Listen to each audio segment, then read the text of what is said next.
A beam of light racing from Earth takes over 4 years to reach even our closest stellar neighbor. At that speed, crossing our galaxy takes 100,000 years. We are trapped in a cosmic prison, locked behind bars made of physics itself. But what if those bars just bent? Scientists have cracked a method that could send spacecraft 10 times faster than light, turning century-long voyages into decade-long adventures. You'll discover warp bubbles appearing in laboratories, gravitational waves hiding alien footprints, and energy requirements dropping from impossible to just barely insane. If you're ready to see this breakthrough, hit that like button and subscribe, because we're about to rewrite reality. Let's begin. Our fastest spacecraft ever built, the Parker Solar Probe, screams through space at 190,000 miles per hour. Sounds impressive until you realize it would still take 70,000 years to reach the nearest star. That trip would begin during the last ice age and end in our distant future. Humanity is stuck in a speed trap we cannot escape with rockets alone. Light itself moves at 670 million miles per hour, and even that takes 4.5 years to bridge the gap between us and Proxima Centauri. The galaxy measures 100,000 light-years across. Do the math, and crossing it becomes a journey spanning millennia. Every star you see twinkling in the night sky represents a destination that current technology renders completely unreachable within a human lifetime. The Voyager probes, launched in 1977, are now barely 14 billion miles from home. They have been traveling for nearly 5 decades. Yet they have not even left our solar system's gravitational influence completely. The stars remain impossibly distant. We are cosmic infants, crawling when we need to sprint. Here is the brutal truth. Space is not just big, it actively mocks our ambitions. The distances between stars are so vast that even traveling at 99% of light speed would turn interstellar missions into generational commitments. Your great-great-grandchildren might see the destination you aimed for. Every propulsion system we have built operates on the same basic principle. Throw stuff out the back to push forward. Chemical rockets burn fuel. Ion drives shoot electrified particles. Nuclear engines blast heated gas. All of them obey classical physics, and all of them crawl compared to the cosmic highway we need to cross. Scientists call this the tyranny of the rocket equation. The more fuel you carry, the heavier your ship becomes. The heavier your ship, the more fuel you need.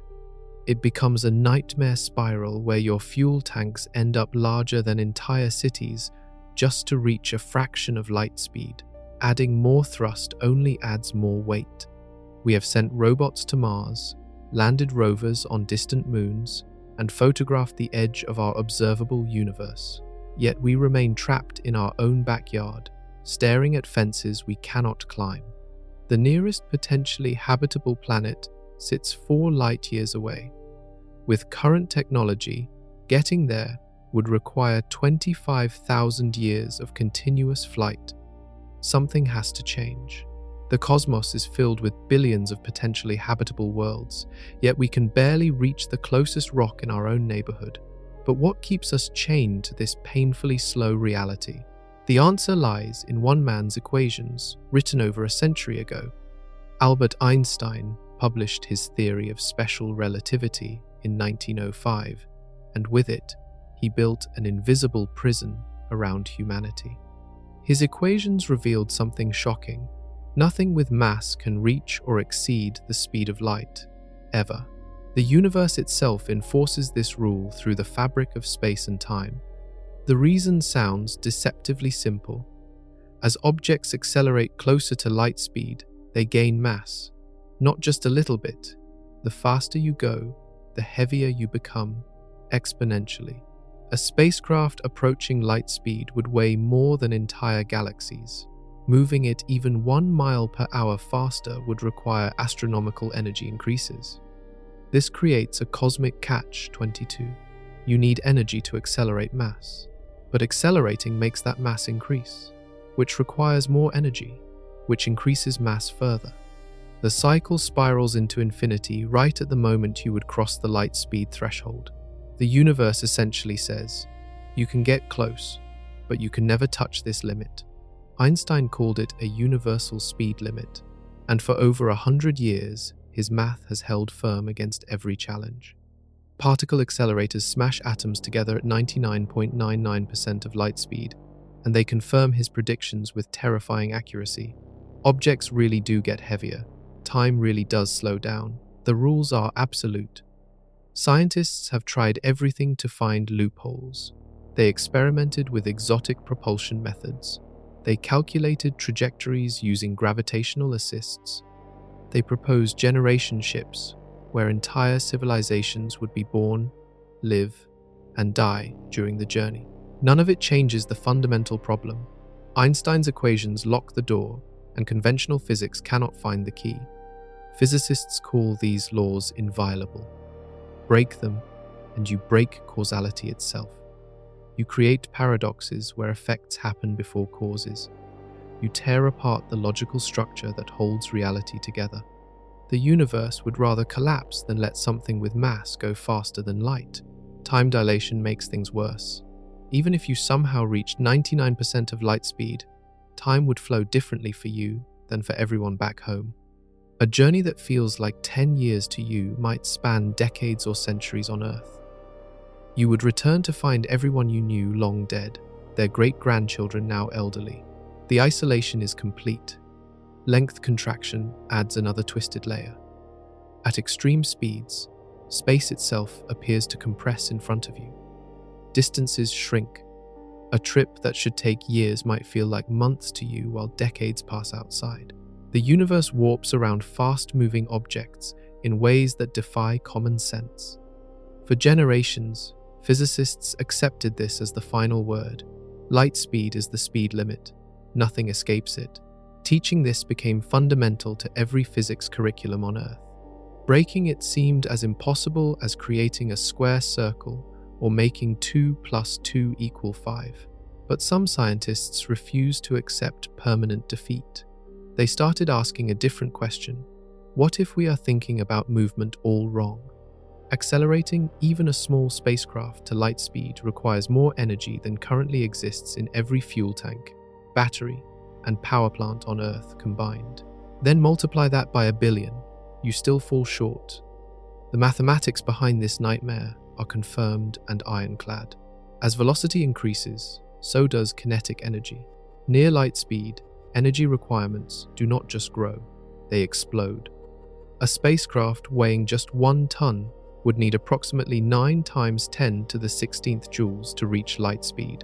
That equals the total annual energy output of human civilization, all consumed in seconds, just to move a small vehicle. Nuclear fusion, the same process powering stars, offers our most energy-dense fuel source. Yet even converting the entire mass of a large asteroid into pure energy would barely budge a decent-sized starship to a meaningful fraction of light speed. We are not talking about difficult engineering problems. We are talking about fundamental impossibilities. Project Daedalus, designed in the 1970s, proposed using fusion rockets to reach 12% of light speed. Sounds modest until you see the design. A ship mostly composed of fuel tanks the size of skyscrapers, carrying 50,000 tons of deuterium and helium-3. The payload compartment carrying actual cargo and crew would be tiny by comparison, and that massive ship would still take 2 decades to reach just the outer edges of our neighboring star systems. Antimatter engines could theoretically improve this ratio. When matter meets antimatter, they annihilate completely, converting 100% of their mass into energy. It represents the most efficient fuel theoretically possible. The problem? We can only produce antimatter 1 particle at a time using massive accelerators, and storing it requires magnetic bottles that consume enormous power. Producing enough antimatter to fuel 1 interstellar mission would take thousands of years with current technology. Some physicists proposed solar sails, giant reflective sheets pushed by light pressure from stars. These require no fuel at all, just patience. The acceleration is glacial, measured in fractions of inches per second, compounding over years. Reaching even 10% of light speed would take decades of continuous acceleration, and the sail would need to be miles across, impossibly thin, yet strong enough to not tear apart. Every conventional propulsion method hits the same wall. The faster you want to go, the more fuel you need. The more fuel you carry, the heavier your ship becomes. The heavier your ship, the more energy you need to accelerate it. Engineers call this diminishing returns. Poets might call it cosmic mockery. Chemical rockets tap out at around 5 miles per second. Ion drives might reach 20 or 30. Nuclear thermal engines could potentially hit 50. Even the most optimistic fusion designs cap around 3,000 miles per second, still just 1% of light speed. We are throwing pebbles at a mountain, hoping to move it. The energy trap is not just about building bigger engines or finding better fuel. It represents a fundamental barrier written into the structure of reality itself. Einstein's equations ensure that reaching light speed with any massive object demands infinite energy. Infinite means impossible. No clever engineering, no breakthrough technology, no amount of determination changes that equation. Yet the trap only exists if you play by the old rules. What if movement itself is not what we think it is? Earth might be dying, and we have nowhere else to go. That cold fact keeps researchers awake at night, because looking around our cosmic neighborhood reveals a grim truth. Every other planet in our solar system is a hostile wasteland. Mars, the closest candidate, is a frozen desert with temperatures dropping to minus 225 degrees Fahrenheit. Its atmosphere is 96% carbon dioxide and so thin that standing on the surface equals being 19 miles high in Earth's atmosphere. Your blood would literally boil in the low pressure. Dust storms cover the entire planet for months, and radiation from space blasts the surface constantly because Mars lost its protective magnetic field billions of years ago. Venus looks even worse. Beneath its thick clouds, the surface temperature reaches 860 degrees Fahrenheit, hot enough to melt lead. Atmospheric pressure there equals being 3,000 feet underwater on Earth. The atmosphere itself is mostly carbon dioxide mixed with clouds of sulfuric acid. Probes sent to Venus have survived less than 2 hours before being crushed and melted. Living there is not difficult. It is impossible. The gas giants offer no surface to stand on at all. Jupiter, Saturn, Uranus, and Neptune are essentially enormous balls of hydrogen and helium, with crushing pressures and winds reaching 1,000 miles per hour. Their moons present slightly better options but remain frozen, airless, and lethal. Titan, Saturn's largest moon, has liquid methane lakes and a thick atmosphere. Sounds promising until you realize the surface temperature sits at minus 290 degrees Fahrenheit. You would freeze solid in seconds without protection. Europa, orbiting Jupiter, might harbor liquid water beneath miles of ice, but accessing it would require drilling through a frozen shell in one of the most radiation-saturated environments in the solar system. Mercury swings between 800 degrees on its sunny side and minus 300 degrees in shadow. The moon has no atmosphere, no water, and faces the same radiation bombardment as Earth, but without any protective magnetic field. Every single body in our solar system is either too hot, too cold, too toxic, or completely lacking the basic requirements for human life. Terraforming these worlds remains pure speculation. Even the most optimistic estimates suggest making Mars barely habitable would take thousands of years and require technology we have not invented yet. We would need to thicken its atmosphere, warm its surface, restart its magnetic field, and create breathable air. Each step presents nearly insurmountable challenges. Earth is not just our home, it is our only viable home for potentially millions of years into the future, even with unlimited technology. That means if climate change, asteroid impacts, or any other catastrophe makes Earth uninhabitable, humanity has no backup plan. We need to reach beyond our solar system, not just for exploration, but for survival. The problem? Those potentially habitable worlds exist light years away.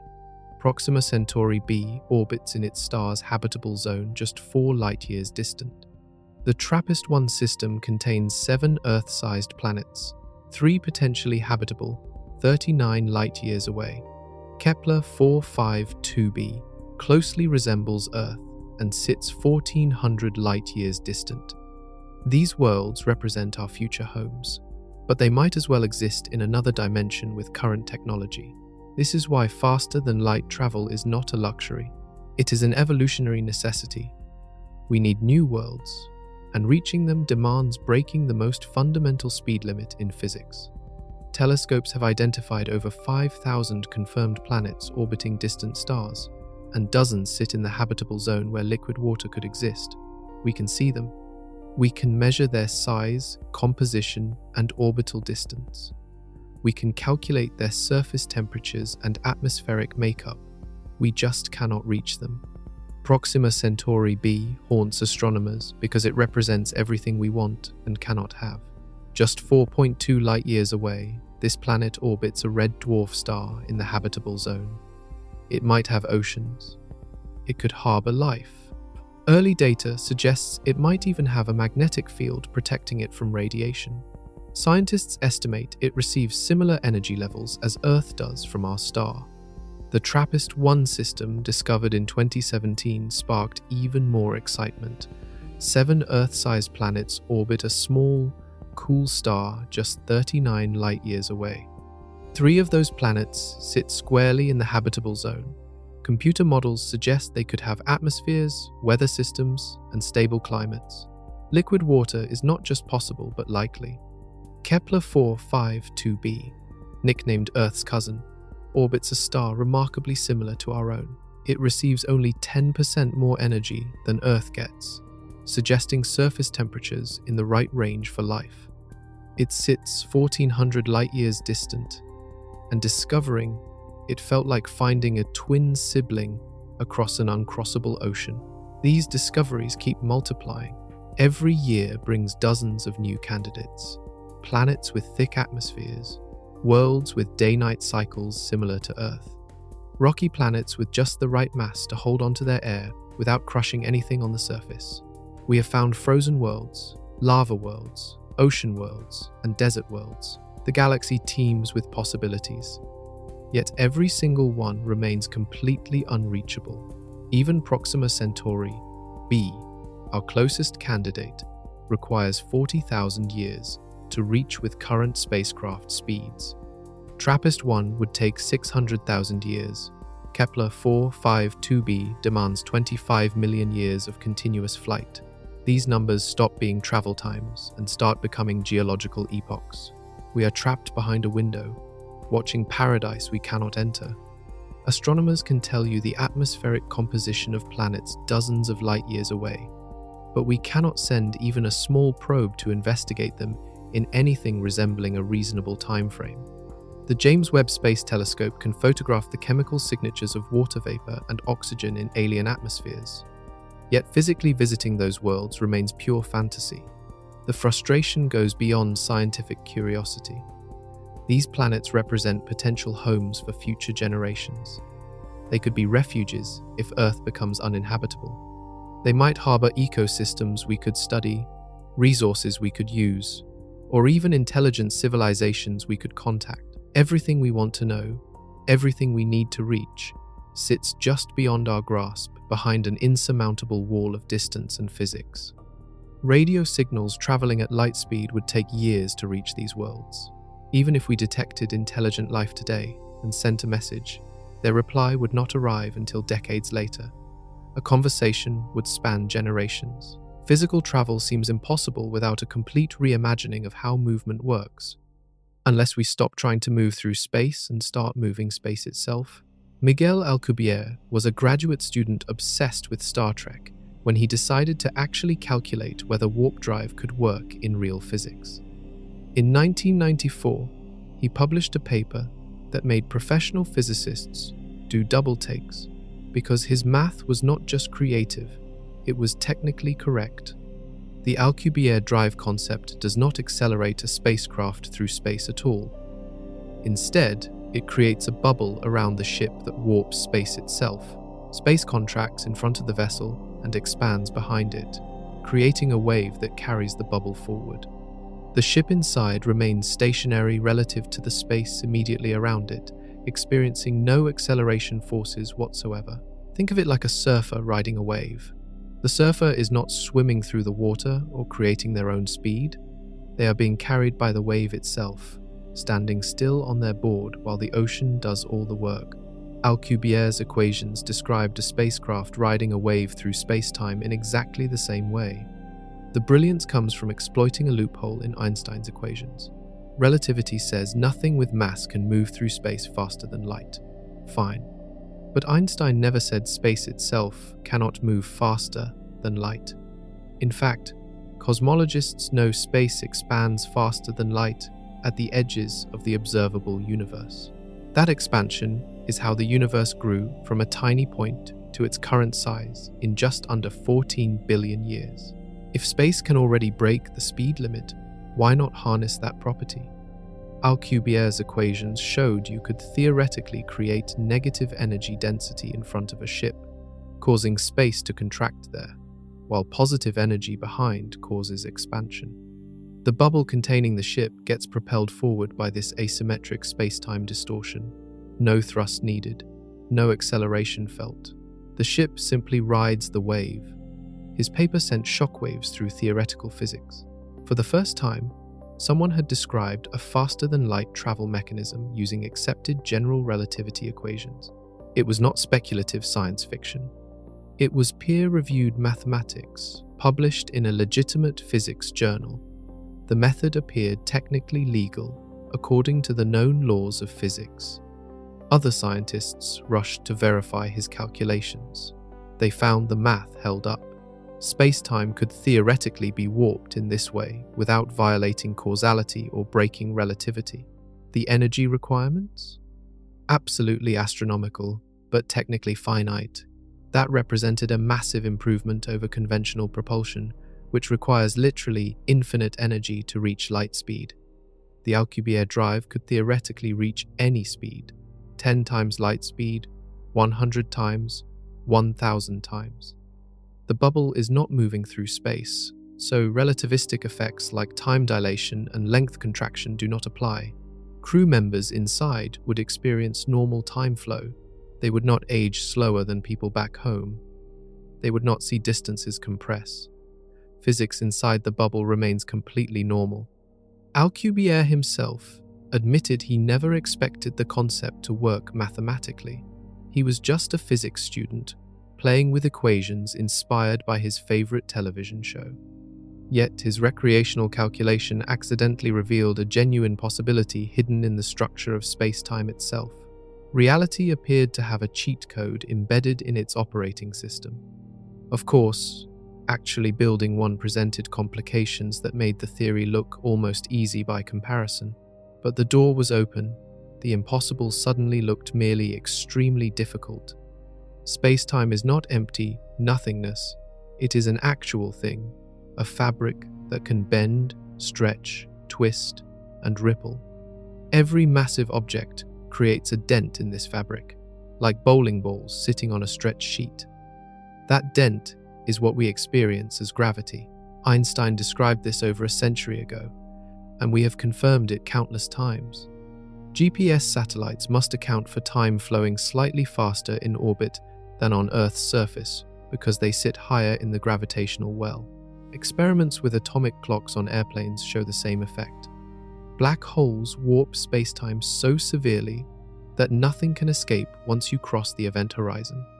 The Alcubierre drive takes this concept and weaponizes it.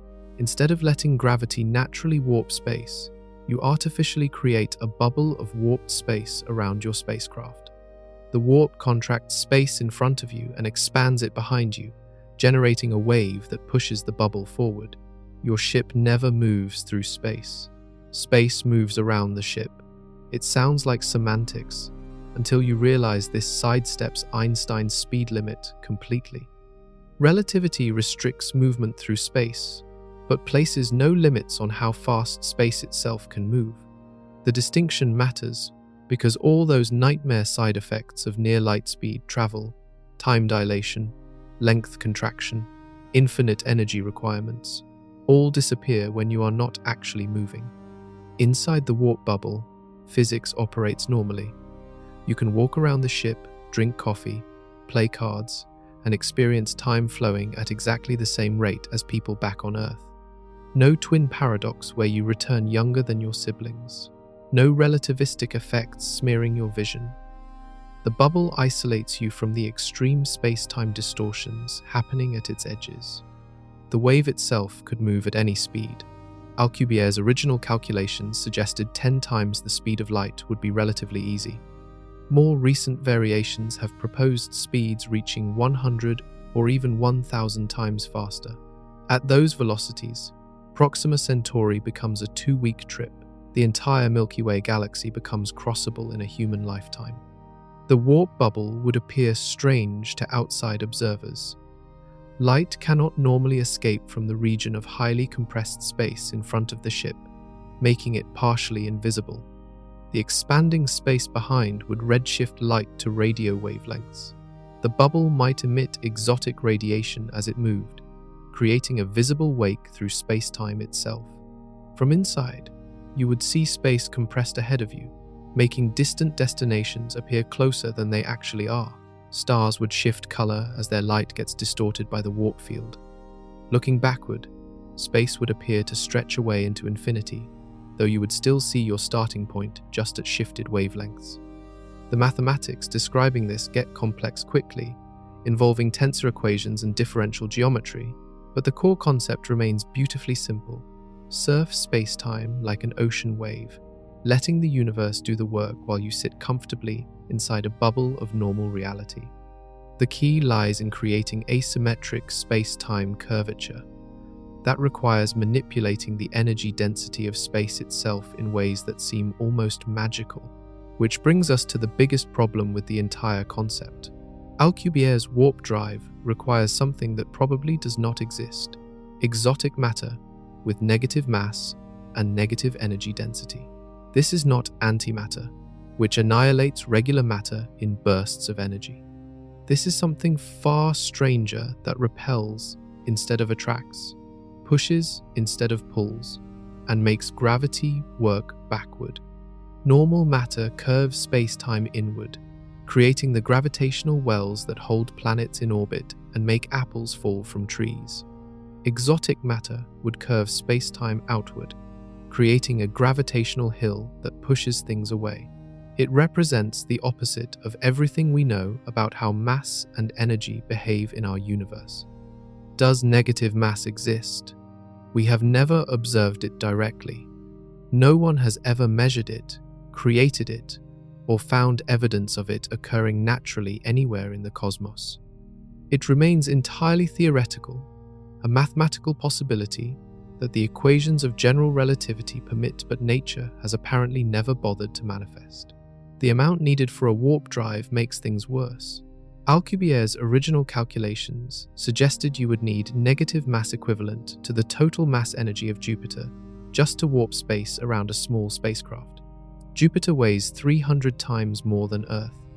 Converting that much normal matter into exotic matter, even if possible, would require energy expenditures dwarfing anything humanity could generate. Critics pounced on this requirement immediately. Sure, the math works, they said.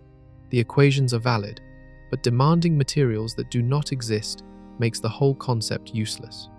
You might as well design a perpetual motion machine that runs on unicorn tears. The physics checks out, but the ingredients are fantasy. Some researchers tried to find alternatives. Could you use intense electromagnetic fields to create negative energy density in vacuum? Maybe quantum fluctuations could be manipulated to generate the required effect. Dark energy, the mysterious force accelerating the universe's expansion, exhibits some properties similar to negative pressure. Could we somehow harness or concentrate it? These questions generated decades of theoretical papers, but no practical answers.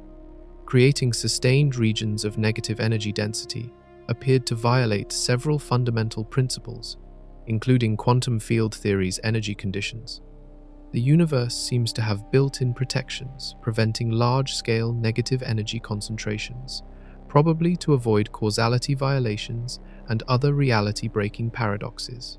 The Casimir effect offered a tiny glimmer of hope. When you place two uncharged metal plates extremely close together in vacuum, quantum fluctuations between them create less energy density than in the surrounding space. That technically counts as negative relative energy density, though the absolute value remains positive. The effect is measurable, confirmed, and absolutely real. Could this principle be scaled up? If you could create and manipulate Casimir-like effects on large scales, you might generate the space-time distortions needed for a warp bubble without requiring exotic matter at all. The energy would still need to come from somewhere, but at least you would be working with known physics rather than theoretical ghosts. This is where Harold White enters the story, and where everything changes from pure theory to something approaching experimental physics. Dr. Harold White spent years researching propulsion physics at NASA's Johnson Space Center in Houston. His team operated a lab dedicated to investigating exotic propulsion concepts, the kind of fringe science that makes colleagues raise eyebrows but occasionally produces breakthrough discoveries. In 2011, White published new calculations suggesting the energy requirements for an Alcubierre drive might be dramatically lower than originally thought. His revised math showed that optimizing the shape of the warp bubble could reduce energy needs by several orders of magnitude. Instead of requiring Jupiter mass amounts of exotic matter, you might only need several hundred kilograms. Still exotic, still unavailable, but suddenly the concept shifted from physically impossible to merely incredibly difficult. Then, in 2021, something unexpected happened. White's team was studying the Casimir effect using specialized equipment designed to measure nanoscale forces between metal plates. They were not trying to create a warp bubble. They were investigating whether Casimir forces could be useful for spacecraft attitude control. Basic research, nothing revolutionary. During one experimental run, their sensors detected something bizarre, a measurable warp in space-time at the nanometer scale. The readings matched theoretical predictions for what a tiny warp bubble would look like. They had accidentally created the exact space-time geometry that Alcubierre described, just at a scale millions of times smaller than needed for actual propulsion. White's team repeated the experiment multiple times. The effect remained consistent and measurable. They were not seeing instrument errors or quantum noise. They were observing actual, repeatable, space-time distortion created by manipulating the Casimir effect. A warp bubble, microscopic but real, had appeared in a laboratory on Earth. The implications detonated through the propulsion physics community. Warp drive geometry was not just theoretical anymore. It could be created, measured, and studied experimentally. If you could make a nanoscale warp bubble, then scaling it up became an engineering challenge rather than a physics impossibility. Critics demanded verification. Other labs needed to reproduce the results before anyone could claim definitive proof. The equipment required is specialized and expensive, so independent confirmation takes time. Some physicists suggested alternative explanations for White's readings.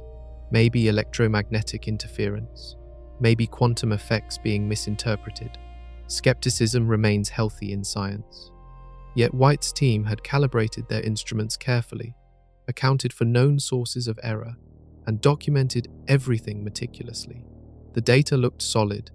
More importantly, the effect appeared when theory predicted it should, and vanished when conditions changed.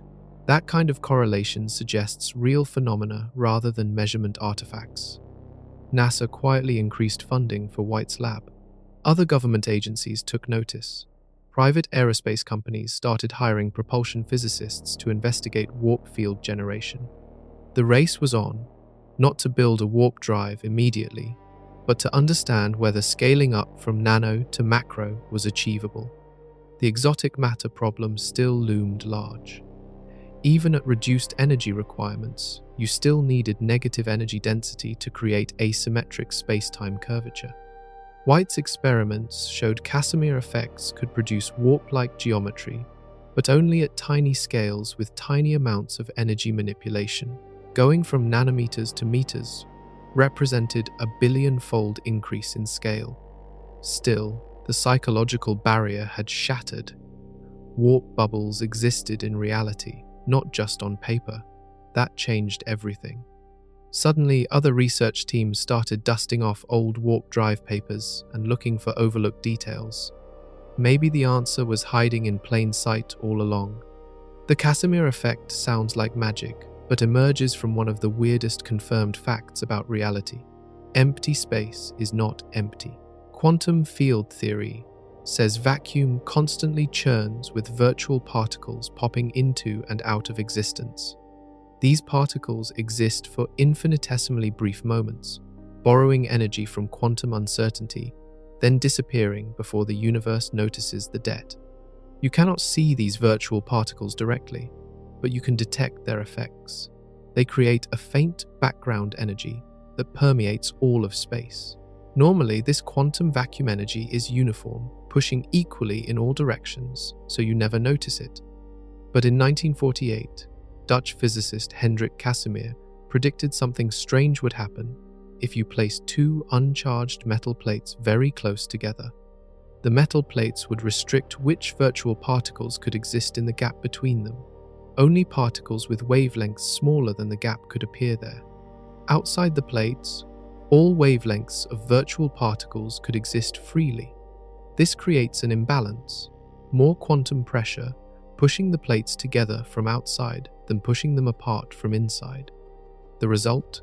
The plates attract each other with measurable force, despite having no electric charge and no conventional interaction. They are being pushed together by an imbalance in quantum vacuum fluctuations. This force is tiny, only noticeable when plates are separated by distances smaller than a human hair. But it is absolutely real and has been measured countless times. The Casimir effect proves negative energy density can exist in nature. The space between those plates has less quantum vacuum energy than normal empty space. That technically counts as negative energy relative to the surrounding vacuum. This is crucial because it suggests exotic matter might not be required for warp drives if you could amplify and control Casimir-like effects. White's experiments exploited this principle. By carefully arranging capacitor plates in specific geometries, his team created regions where quantum vacuum energy differed from baseline. Those differences in energy density warped space-time slightly, creating measurable distortions. The warp was microscopic, but it was there. Scaling this up presents enormous challenges. The Casimir force drops off rapidly with distance. Move the plates even slightly farther apart, and the effect vanishes. Creating Casimir-like negative energy densities across distances measured in meters rather than nanometers would require completely new techniques, possibly involving exotic materials or quantum technologies that do not exist yet. Some physicists proposed using metamaterials, artificially structured materials that bend light and electromagnetic fields in unusual ways. Others suggested quantum computing techniques might allow precise control over vacuum fluctuations.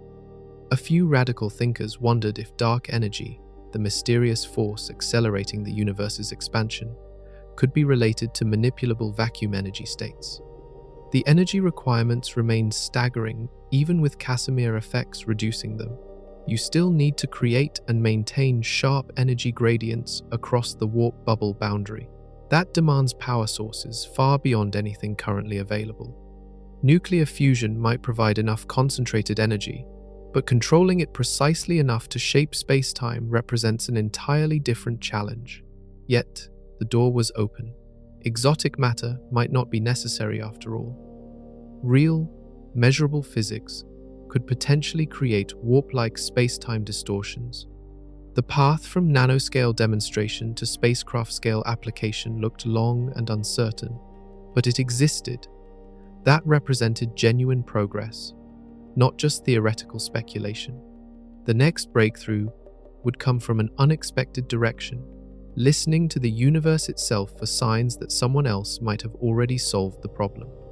When Alcubierre first calculated the energy requirements for his warp drive, the numbers were apocalyptic. You would need to convert the entire mass of Jupiter into pure energy and somehow concentrate it into exotic matter. That equals about 2 × 10⁻30 kilograms, or roughly 1.9 × 10⁻47 joules of energy. For perspective, the most powerful nuclear bomb ever detonated released about 2.1 × 10⁻17 joules. You would need that bomb's energy output multiplied by 1 trillion times. Those numbers killed serious interest immediately. Sure, the math was elegant and the concept legal according to relativity, but requiring more energy than multiple star cores made the whole concept a theoretical curiosity. Building it seemed as realistic as constructing a ladder to the moon. But Harold White noticed something in the equations. The energy requirements depended heavily on 2 factors: the thickness of the warp bubble wall and the overall shape of the bubble geometry. Alcubierre's original model used relatively thick walls and a simple spherical shape because that made the math cleaner. What if you optimize those parameters? White proposed reshaping the bubble into a toroidal configuration, like a donut rather than a sphere. He calculated that making the bubble wall oscillate in thickness rather than remaining static could dramatically reduce energy needs. The math got significantly more complex, but computers could handle it. When he ran the optimized numbers, the results shocked everyone. Energy requirements dropped from Jupiter mass to something closer to 500 kilograms of exotic matter equivalent. Still enormous, still exotic, but several orders of magnitude more reasonable than before. That mass equals about a small satellite. You could theoretically fit it inside a spacecraft rather than needing a planet-sized energy source. Further refinements continued improving the outlook. Different research groups proposed various bubble geometries, elongated ellipsoids, figure-8 configurations, nested shells with different densities. Each optimization chipped away at the energy requirements. Some recent papers suggest you might only need several dozen kilograms of negative energy density if you get the geometry precisely right.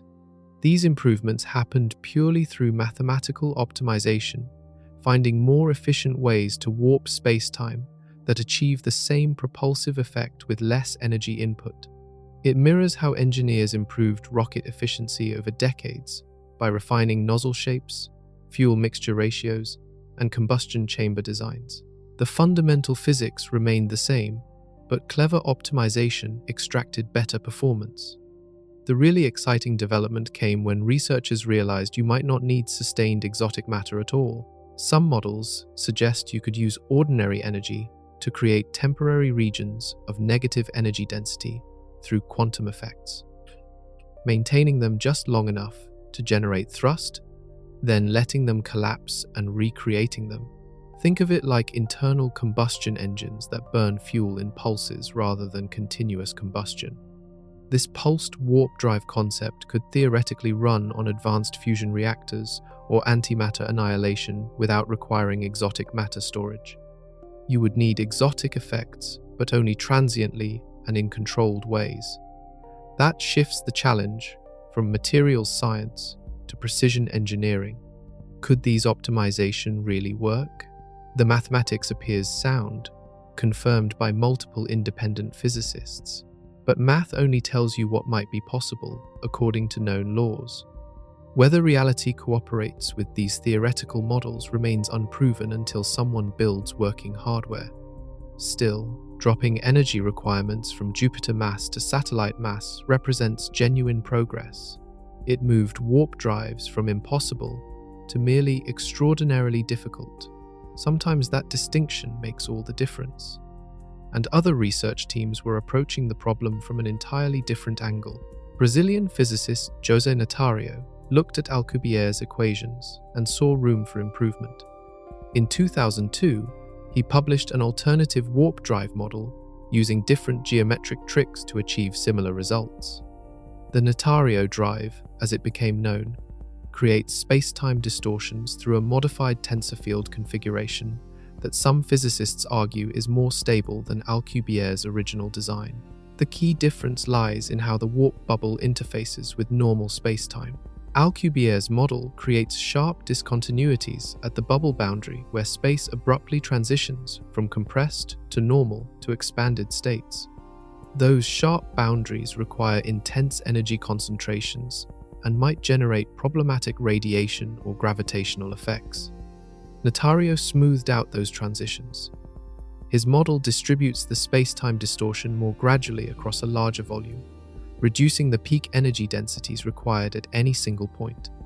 Think of it like the difference between a sharp cliff edge and a gentle slope.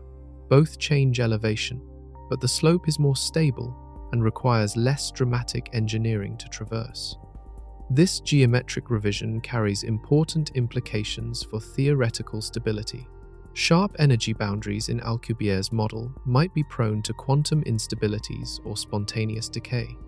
Smoother distributions might maintain themselves more readily. The Notario drive also apparently reduces some secondary effects like Hawking radiation that could occur at the warp bubble boundaries. Energy requirements in the Notario model remain comparable to optimized Alcubierre drives, but the engineering challenges differ. You need to create gentler but more spatially extended warping of space-time. This might actually be easier to achieve using Casimir-like effects or electromagnetic field manipulation, because you are not demanding extreme energy concentrations at specific points. The downside? The mathematics describing Notario drives gets even more complex than Alcubierre's already challenging equations. The field tensors involved require advanced differential geometry to fully understand. Most popularizations of warp drives focus on Alcubierre's model simply because it is easier to explain and visualize. Some researchers suggest the ideal solution might combine elements from both models. Use Notario's smooth boundary geometry to improve stability while incorporating Alcubierre's oscillating bubble walls to minimize energy requirements. Hybrid designs could potentially offer benefits from both approaches. Another team at the University of Göttingen in Germany explored whether topologically different warp geometries might work better. Instead of bubbles or toroids, what about helical warp fields or braided spacetime structures? The possibilities explode once you start treating spacetime as a malleable medium that can be shaped in creative ways. These geometric explorations remain purely theoretical for now. No one has built even a centimeter-scale Notario drive to test whether the mathematics translates to physical reality, but the diversity of proposed models suggests warp drive physics is maturing from a single wild idea into a genuine field of study with multiple competing approaches. That diversity is healthy. Different geometries might prove optimal for different purposes. Short-range warp jumps might use one configuration, while long-distance interstellar voyages use another. Just as aircraft come in many shapes depending on their mission, warp drives might eventually come in varied forms. The next question researchers started asking was whether anyone else in the universe might have already figured this out. And if so, could we detect the evidence they left behind? Gravitational waves ripple through space-time when massive objects accelerate violently. Colliding black holes, merging neutron stars, and supernovae all broadcast these ripples across the cosmos at light speed. We can now detect them using observatories like LIGO and Virgo, which measure space-time distortions smaller than a proton's diameter.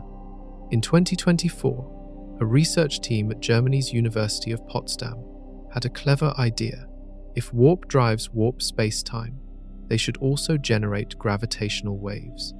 The pattern would be distinctive, different from natural astronomical sources. A moving warp bubble would create a specific signature in the gravitational wave spectrum based on its geometry and speed. The researchers ran simulations showing exactly what these warp drive signatures would look like in gravitational wave detectors. They calculated the frequencies, amplitudes, and polarization patterns that different warp drive designs would produce. Then they started examining existing gravitational wave data, searching for matches. Nothing turned up in current archives. But gravitational wave astronomy is still young. LIGO only achieved its first detection in 2015. We have barely begun listening to the universe in this new way. Advanced detectors coming online in the next decade will be far more sensitive, capable of hearing fainter signals and distinguishing more complex patterns. If any advanced civilization within a few billion light-years has developed warp drive technology, we might detect their ships moving through space by the gravitational ripples they leave behind. Those ripples would propagate outward at light speed, creating expanding shells of distorted space-time that eventually wash over Earth. The implications are staggering. We could discover faster-than-light travel is real not by inventing it ourselves, but by detecting alien civilizations already using it. Each detection would provide clues about how they built their warp drives, the energy signatures, the bubble geometries, the propulsion methods. It would be like finding alien footprints and reverse engineering their shoes. Some critics argue that civilizations advanced enough to build warp drives would probably be careful about detection. Maybe they shield their gravitational signatures or use modified warp geometries that minimize detectable emissions. Perhaps they avoid traveling through populated regions of the galaxy at warp speed to prevent accidentally revealing themselves. But even careful civilizations might leave occasional traces. A single unshielded warp jump, an emergency maneuver, or simply an old primitive warp drive from their early development could produce detectable signals. We only need to observe one clear example to prove the concept works in physical reality.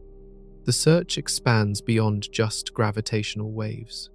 Warp bubbles moving at extreme speeds through interstellar gas and dust should create shock waves and radiation signatures. High-energy particles accelerating at the bubble boundary might produce gamma rays or cosmic ray bursts. Optical telescopes could search for the characteristic red and blue shifting of light around moving warp fields. No confirmed detections yet.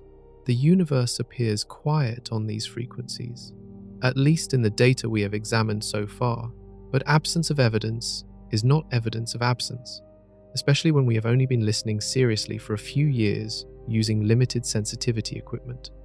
Imagine the moment we detect that first unambiguous warp drive signature. It would instantly answer two profound questions. Are we alone? And can faster-than-light travel really work? The discovery would revolutionize physics and potentially accelerate our own warp drive research by decades. We would know for certain the universe permits this technology. Until then, the search continues. More detectors come online every year. Algorithms improve. Analysis techniques become more sophisticated. If alien warp drives are out there, leaving their signatures on space-time itself, we will find them eventually. But what happens after? Reverse engineering alien technology sounds like science fiction, until you remember humans have done it throughout history. When Europeans first encountered gunpowder from China, they did not need to understand the full chemistry immediately. They could analyze the mixture, experiment with ratios, and eventually reproduce it. The same happened with countless technologies, from steelmaking to semiconductors.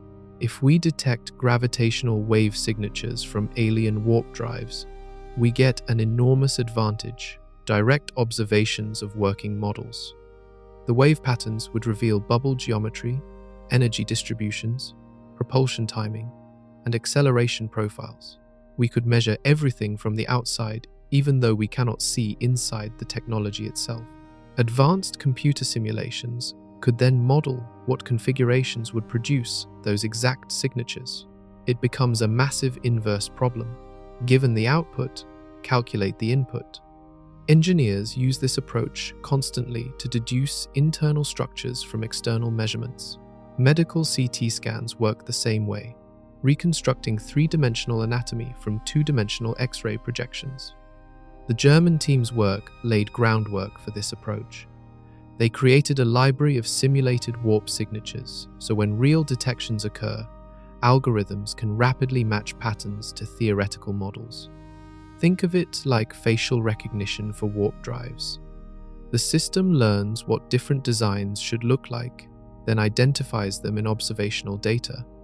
Some researchers worry about treaty violations or galactic etiquette. If advanced civilizations are hiding their warp signatures deliberately, should we respect that privacy? Others argue knowledge itself is not theft. We would not be stealing ships or attacking anyone. We would simply be learning from observations anyone could theoretically make. The technological gap might be enormous. An alien civilization using warp drives could be thousands or millions of years more advanced. Their fundamental physics understanding might include principles we have not discovered yet. Reverse engineering their technology could prove impossible if it relies on science beyond our current comprehension. But maybe not. Warp drives likely obey the same physics everywhere in the universe. General relativity works the same on alien worlds. If they found a way to generate negative energy density or manipulate space-time curvature, those mechanisms should be comprehensible to us once we observe the evidence. The math might be complex, but probably not incomprehensible. Historical precedent offers hope. When ancient Greeks discovered the Antikythera mechanism, an impossibly advanced astronomical calculator from 150 BC, they could not immediately understand it. But modern analysis eventually revealed its functions and clever engineering. Knowledge compounds. Each hint accelerates further discovery. Detecting even one confirmed alien warp signature would prove the technology works in physical reality under actual operating conditions. That confirmation alone would be invaluable. It would eliminate debates about whether various theoretical objections truly matter. The universe would have provided an existence proof. Funding for warp drive research would skyrocket overnight. Governments and private companies would race to develop working prototypes. The scientist or organization that successfully reverse engineers alien warp technology would instantly become the most important entity on Earth. The geopolitical implications boggle the mind, but detection-based development carries risks too. What if the signatures reveal catastrophically dangerous side effects? Maybe warp bubbles damage local space-time in ways that accumulate over time. Perhaps they create hazardous radiation or destabilize quantum fields. We might discover why alien civilizations use warp drives sparingly or avoid certain regions. Still, the potential rewards dwarf the risks. Learning faster than light travel from alien examples could save humanity centuries of dangerous experimentation. We could skip the trial and error phase and jump straight to proven designs. Of course, that assumes aliens exist, use warp drives, and do so in ways we can detect, which brings up the real nightmare. What if they are already here, watching us struggle with these calculations? Faster than light travel terrifies some physicists because it might allow time travel, and time travel creates logical impossibilities that threaten the consistency of reality itself. The grandfather paradox illustrates this perfectly. If you travel back in time and prevent your grandfather from meeting your grandmother, you never get born. But if you were never born, you never traveled back in time. But then your grandfather does meet your grandmother, so you do get born, so you do travel back, creating an infinite loop with no consistent resolution. Warp drives potentially enable similar paradoxes on cosmic scales. If you travel faster than light between two reference frames moving relative to each other, you could theoretically arrive before you left according to certain observers. The math gets ugly fast, involving closed time-like curves and violations of causality, but the conclusion seems inescapable. Faster than light movement and time travel are connected in relativity. Some physicists argue this connection proves faster than light travel must be impossible. The universe cannot permit causality violations because they create logical contradictions. If effects can precede causes, then nothing makes sense. You could receive answers before asking questions, die before being born, or prevent events that already happened. Reality would collapse into incoherence. Stephen Hawking proposed a chronology protection conjecture, suggesting unknown physics prevents time travel, even if equations appear to allow it. Whenever someone tries to create a time machine or travel faster than light, quantum effects or other mechanisms would intervene to prevent paradoxes. The universe protects its own consistency. Other scientists point out that warp drives might naturally avoid paradoxes through their specific geometry.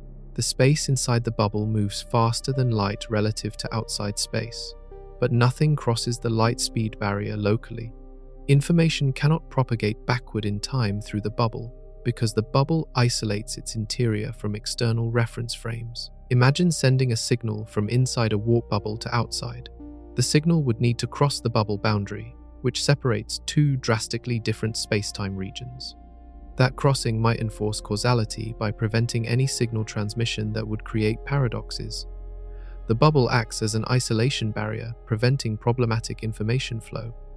Additionally, warp drives require continuous energy input to maintain the space-time distortion. That energy must come from somewhere, usually fusion or antimatter reactions happening in real time. You cannot retroactively provide energy to a warp bubble that already collapsed. This temporal directionality might inherently prevent backward time travel, even if you move faster than light. Some theoretical models suggest multiple timelines or parallel universes could resolve paradoxes. When you travel back and change the past, you create a new timeline branching from that moment. Your original timeline remains unchanged. You just cannot return to it. This many worlds interpretation eliminates logical contradictions at the cost of introducing infinite parallel realities. Quantum mechanics already implies something similar through measurement and entanglement. The universe might naturally split into parallel branches at every decision point, with warp travel simply making those branches accessible. You would not change your own past. You would visit parallel versions where events unfolded differently. None of this is confirmed, though. We are speculating about hypothetical technologies that do not exist yet, using incomplete theories to predict their behavior. The honest answer is, we do not know whether faster than light travel creates paradoxes because we have never achieved it. The universe might have protection mechanisms we have not imagined. What remains certain is that building a working warp drive would immediately illuminate these questions. Either paradoxes emerge and we learn new physics explaining them, or they do not emerge and we learn causality protection is built into space-time. Either outcome represents a revolutionary discovery. The fear of paradoxes should not halt research. Scientists have ethical obligations to proceed carefully, but also to pursue knowledge about what reality permits. If warp drives ultimately prove impossible due to causality protection, that itself would be a profound insight into the structure of the cosmos. Time dilation at high velocities creates one of the cruelest aspects of near-light speed travel using conventional propulsion. Einstein's equations predict that time flows slower for rapidly moving objects compared to stationary observers. The faster you go, the more pronounced the effect becomes. At 99% of light speed, time passes 7 times slower for you than for people on Earth. This means a 10-year journey from your perspective equals 70 years back home. You return barely aged to find your friends and family elderly or dead, your children now older than you, society transformed beyond recognition. The isolation is profound and irreversible. You become unstuck in time, living a paradoxical existence where personal and external clocks no longer synchronize. The twin paradox demonstrates this dramatically. Identical twins separate, one traveling at high speed while the other remains on Earth. When the traveling twin returns, they are younger. Their biological age, measured in heartbeats and cellular divisions, genuinely differs from their sibling. This is not an illusion or trick of perception. Time actually flows at different rates. Particle accelerators confirm this constantly. Unstable particles that should decay in microseconds last measurably longer when accelerated to 99% of light speed. Their internal clocks slow down. The universe does not care that this seems bizarre. The math works, the predictions match observations, and reality enforces these rules ruthlessly. For any interstellar mission using conventional propulsion, this temporal disconnect becomes unavoidable.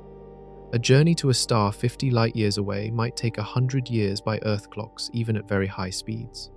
Travelers experience less time, perhaps 20 years if moving fast enough, but everyone they knew on Earth still ages the full century. Generation ships avoid this problem by accepting it. Multiple generations live and die during the voyage, so time dilation becomes irrelevant, but that creates different nightmares. Maintaining social stability for centuries, preserving mission focus across generations who never chose this fate, preventing technological and cultural drift that might make returning to Earth impossible. Warp drives elegantly sidestep this entire horror, because the ship inside a warp bubble is not actually moving through space at relativistic speeds. Time dilation does not apply. The bubble moves, carrying normal space-time with it. Inside, time flows at exactly the same rate as on Earth. You could travel to Proxima Centauri in weeks, return home, and find only weeks have passed everywhere. This represents one of warp drive's biggest advantages beyond simple speed. You maintain temporal connection with home. You can leave for years, knowing you will return to the same era. Your relationships remain intact. Your knowledge stays relevant. You do not become a temporal refugee displaced from your own time. Crew members would experience normal time flow, aging naturally during the journey. No suspended animation needed, no generational planning, no psychological trauma from temporal disconnect. The mission timeline would be measured in human lifetimes rather than civilizational epochs. This also makes warp travel economically viable. A corporation funding an interstellar mining operation needs results within investment horizons, measured in decades, not centuries. Governments planning colonization efforts cannot wait generations for feedback. Warp drives enable interstellar activity to operate on timescales that make sense for human institutions and motivations. The lack of time dilation also avoids causality problems. When time flows consistently, everywhere, cause and effect maintain proper order. You cannot exploit relativistic time differences to create paradoxes or send information backward through time by clever routing between reference frames. Of course, this all assumes warp bubbles work as theorized.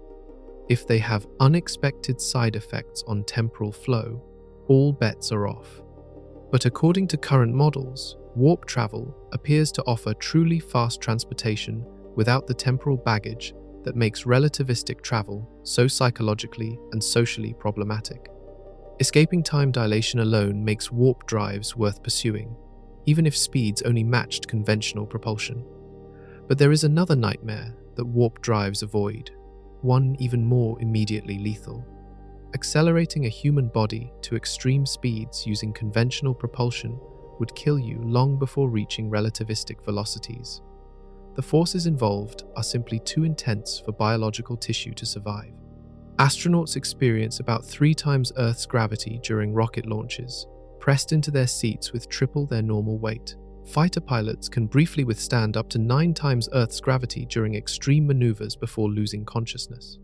Reaching even 1% of light speed in a reasonable time frame requires sustained acceleration thousands of times stronger than Earth's gravity. Your body would not just feel heavy, it would disintegrate. Bones would shatter under compression, blood vessels would rupture, your brain would be crushed against the inside of your skull. Death would be instant and total. Some science fiction proposes using acceleration couches filled with liquid to support the body evenly, reducing stress on any single point. This helps at moderate acceleration but fails completely at extreme forces. You cannot distribute enough pressure evenly enough to prevent liquefaction of tissues when acceleration reaches hundreds or thousands of Earth gravities. Generation ships avoid this by accelerating extremely slowly over decades. Your body never experiences dangerous forces because thrust is spread across years of gentle acceleration. This works, but demands centuries of travel time. You are trading lethal acceleration for glacial speed. Suspended animation might help, but freezing humans causes ice crystal formation that shreds cells. Cryogenic preservation remains science fiction despite decades of research. Even if achieved, thawing someone after high acceleration travel might just give you a thoroughly scrambled corpse. The meat grinder problem represents a fundamental barrier to fast conventional interstellar travel. You cannot accelerate human bodies quickly enough to reach significant fractions of light speed within a single lifetime. The physics is unforgiving. biology has limits that technology cannot eliminate. Warp drives solve this completely and elegantly. The spacecraft inside the bubble does not accelerate at all. Zero g-forces. You experience no inertial effects whatsoever because you are not actually moving. Space moves around you while you remain stationary. Your coffee does not slosh, your stomach does not drop, your body experiences no stress. This is not magic, it is geometry. Inside the bubble, local space-time remains completely flat and normal. The extreme curvature exists only at the bubble boundary. You live in an island of calm reality while the cosmos reorganizes itself around you. Acceleration happens to space, not to your ship. You could theoretically go from stationary to 10 times light speed instantaneously with zero physical sensation. The transition would be imperceptible to anyone inside the bubble. No crushing forces, no gradual build-up, just instant velocity change without any of the normally associated effects. Reality inside stays constant, while your relationship to outside reality transforms. This makes warp travel not just fast but comfortable and safe from an acceleration perspective. Fragile equipment would not need special mounting. Delicate experiments could run during transit. Passengers could walk around, eat meals, and go about normal activities while traveling faster than light. The journey becomes routine rather than an endurance test. The implications extend beyond comfort. You could transport anything regardless of fragility. Living organisms, complex machinery, volatile chemicals, anything that exists can be moved without special preparation or hardening against acceleration forces. This opens possibilities for interstellar colonization that would be impossible with conventional propulsion. Imagine transporting an entire ecosystem to a new world. Plants, animals, microorganisms, all traveling together in a self-sustaining environment. With conventional propulsion, keeping such a system alive during decades of travel with violent acceleration phases seems nearly impossible. With warp drives, it becomes straightforward. Just maintain life support during what amounts to a brief, smooth trip. These advantages stack on top of each other. Warp drives offer speed without time dilation, movement without acceleration forces, and travel without requiring exotic life support or suspended animation. Every problem that makes conventional interstellar travel nearly impossible simply vanishes inside a warp bubble. But none of this matters if we cannot actually build one. The interior of a warp bubble would feel absolutely ordinary. You could not tell whether the bubble was moving at 10 times light speed or sitting completely still. Physics inside operates exactly like physics on Earth because the space-time inside remains flat and undistorted. The extreme warping happens only at the boundary, creating a protective shell around normal reality. Your watch would tick at the same rate as watches back on Earth. Your cells would age normally. Chemical reactions would proceed at standard speeds. Light would travel at its usual velocity relative to the bubble interior. Nothing about the fundamental constants of physics would change. You exist in a pocket of normal spacetime that happens to be moving through the larger universe. This isolation from external reference frames creates interesting communication challenges. Radio signals from inside the bubble, trying to reach outside, would need to cross the boundary where space-time curves dramatically. That transition might block electromagnetic radiation entirely, making the bubble opaque to conventional communications. You would essentially be cut off during transit, unable to send or receive messages until dropping out of warp. This could last days or weeks, depending on distance traveled. Mission planners would need to account for these blackout periods, ensuring ships carry complete information and decision-making authority rather than relying on real-time guidance from home. Looking out windows would present bizarre visuals. Light from stars ahead would be massively blue-shifted, compressed into gamma rays by the space-time contraction in front of the bubble. Stars behind would redshift into radio waves, stretched by spatial expansion. The visible spectrum would narrow to a ring around your direction of travel, possibly showing distorted, smeared views of the cosmos. Some models suggest you might see nothing at all through forward-facing windows. The compressed space ahead could create an event horizon-like effect where light cannot escape the warp field to reach your eyes. You might fly blind, navigating by instruments rather than direct observation. Temperature inside would remain stable. The bubble boundary shields you from external conditions, including the cosmic microwave background radiation, interstellar dust impacts, and any other environmental hazards. You could theoretically warp through a supernova without experiencing its heat or radiation inside your protected bubble. The gravity inside would match whatever artificial gravity systems you installed, or be zero if you have none. The warp field itself does not create internal gravitational effects because space-time inside remains flat. This differs dramatically from natural gravitational fields where space-time curvature causes observable effects throughout the region. Energy systems powering the warp drive would operate normally from the ship's perspective. Fusion reactors, antimatter containment, power distribution networks all function exactly as designed. The exotic physics requirements exist only at the boundary where space-time transitions from normal to warped states. Crew psychology might be the biggest challenge. Being isolated in a bubble of normal physics while the universe restructures around you could feel profoundly unnerving. Some astronauts might experience existential anxiety from knowing they exist in a tiny pocket of reality insulated from the larger cosmos. Others might find it comforting, a safe haven in the vast strangeness of space. Training would emphasize maintaining routines and psychological stability during what amounts to sensory deprivation from the external universe. The journey might be brief in duration, but the experience of being fundamentally disconnected from normal space-time could challenge mental health in unexpected ways. Still, compared to spending decades in a conventional spacecraft, slowly crawling between stars, while aging differently than everyone you know, a few weeks in a comfortable warp bubble seems vastly preferable. The psychological challenges are manageable. The physics advantages are revolutionary, if we can build it. Which brings us to who might already be trying. NASA's Advanced Propulsion Physics Laboratory operated quietly for years under Harold White's direction, tucked away in Building 9 at Johnson Space Center in Houston. The official missions sounded mundane: study exotic propulsion concepts for potential future applications. The unofficial reality involved active warp drive research, funded through carefully worded budget requests. White's team built specialized equipment to measure nanoscale space-time distortions. They experimented with different capacitor configurations, trying to amplify Casimir effects.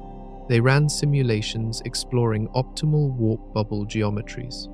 The work proceeded carefully, methodically, always with plausible scientific cover stories for anyone asking uncomfortable questions. Then came the 2021 announcement about detecting warp bubble signatures in the lab. Suddenly, the work was not so quiet anymore. Media coverage forced NASA to either disavow the research or acknowledge its legitimacy. They chose a middle path, confirming the research exists while emphasizing its extremely preliminary nature and decades-long timeline to potential applications. Behind closed doors, funding reportedly increased. More physicists joined the team. Equipment orders expanded. The lab that barely existed officially now had multiple research tracks running simultaneously. One focused on understanding the Casimir effect better. Another explored metamaterials that might manipulate vacuum energy. A third investigated whether quantum entanglement could play a role in space-time warping. Other NASA centers got involved. Glenn Research Center in Ohio has propulsion expertise. Jet Propulsion Laboratory in California brings advanced engineering capabilities. Ames Research Center contributes computational modeling resources. The research network quietly expanded across multiple facilities, each working on different pieces of the larger puzzle. Government classification adds murky layers. Some warp drive research likely proceeds behind security clearances, invisible to public oversight. If breakthrough discoveries occur in classified programs, we might not learn about them for years or decades. Military applications of faster-than-light travel are obvious enough that defense agencies certainly fund their own parallel research. The Department of Energy probably participates, given the extreme energy requirements involved. Their national laboratories have expertise in plasma physics, fusion reactions, and high-energy particle interactions. If exotic matter generation proves possible, DOE facilities would be best positioned to attempt it. International collaboration remains limited by security concerns. NASA shares some basic research results with allied space agencies, but anything approaching practical applications gets locked down. No one wants to hand potential adversaries a massive technological advantage. The first nation to achieve working warp drive would dominate both space exploration and potentially warfare. This creates an unfortunate secrecy around research that humanity as a whole might benefit from sharing. Scientists at institutions worldwide probably duplicate efforts, each struggling with similar problems that collaborative work could solve faster. But geopolitical realities prevent open cooperation on anything militarily sensitive. Insiders occasionally leak hints. Conference presentations mention unexplained anomalies in propulsion experiments. Patent applications describe exotic space-time manipulation techniques using vague language. Researchers give talks that carefully dance around classified details while signaling that more is happening than public statements admit. How close is NASA really to a working prototype? Publicly, they maintain that practical warp drives remain far future speculation, possibly achievable in 50 to 100 years with sustained research. Privately, some researchers suggest breakthroughs could come much sooner if critical problems get solved.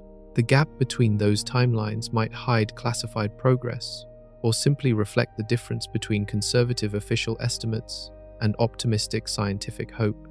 What seems certain is that serious, well-funded research continues at multiple government facilities using increasingly sophisticated equipment and techniques.